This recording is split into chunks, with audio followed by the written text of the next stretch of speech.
Assalamualaikum warahmatullahi wabarakatuh.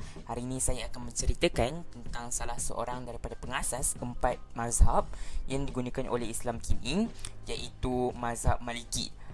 Nama pengasas kepada mazhab Maliki adalah Imam Malik rahimahullah, ataupun nama sebenar beliau adalah Malik bin Anas bin Malik bin Amir Al-Harith.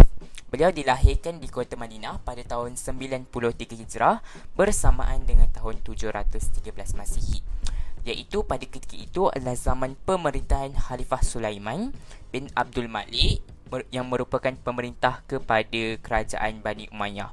Beliau berasal dari keturunan Arab yang sangat dihormati dan dimuliakan oleh masyarakat ketika itu oleh sebab kerana datuk beliau iaitu Amir bin Al-Harith yang banyak berkorban bersama dengan Nabi Muhammad sallallahu alaihi wasallam dalam menegakkan agama Islam.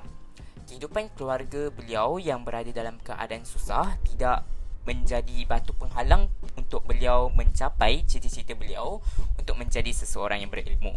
Berkat usaha gigih beliau, akhirnya beliau berjaya muncul sebagai seorang yang berilmu, iaitu sebagai seorang ulama, hartawan, dermawan, dan juga beliau berjaya memegang jawatan sebagai mufti besar di Madinah pada ketika itu. Beliau pernah menjadi guru sedari daripada usia 17 tahun dan dapat mengajar dengan baik walaupun pada ketika itu usia beliau masih lagi muda.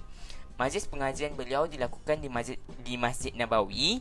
Beliau meninggal dunia pada tahun 10 Rabiul Awal 179 Hijrah bersamaan 798 Masihi ketika beliau berusia 86 tahun dengan meninggalkan 3 orang putera dan seorang puteri.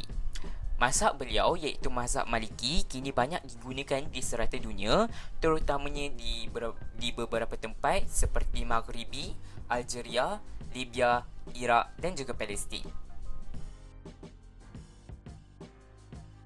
Baiklah, kita teruskan.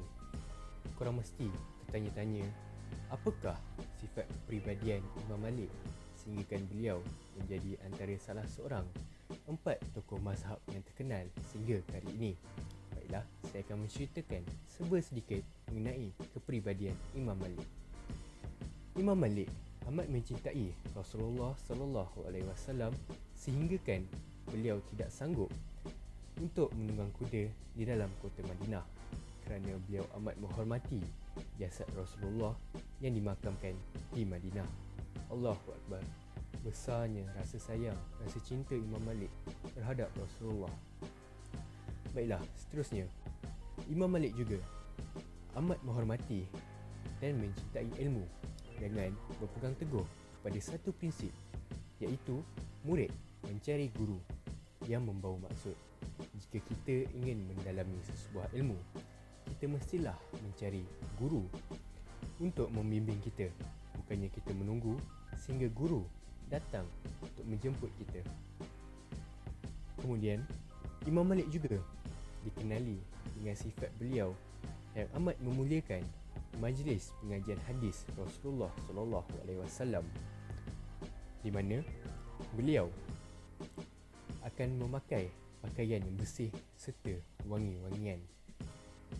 Dan akhir sekali, Imam Malik juga amat dikenali sebagai salah seorang yang sanggup untuk berkorban harta demi menuntut ilmu.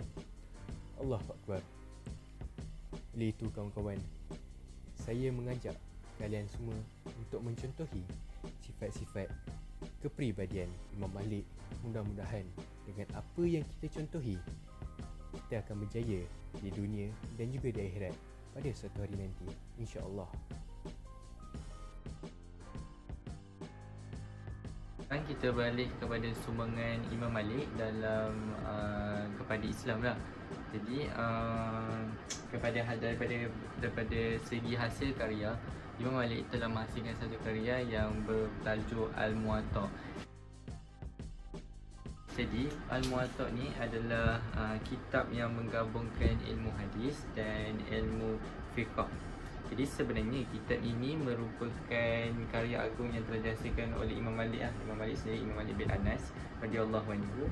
Jadi karya ini dia banyak keistimewaannya Disebabkan kitab ini disusun berpandukan Al-Quran, hadis dan fatwa para sahabat Nabi Muhammad SAW.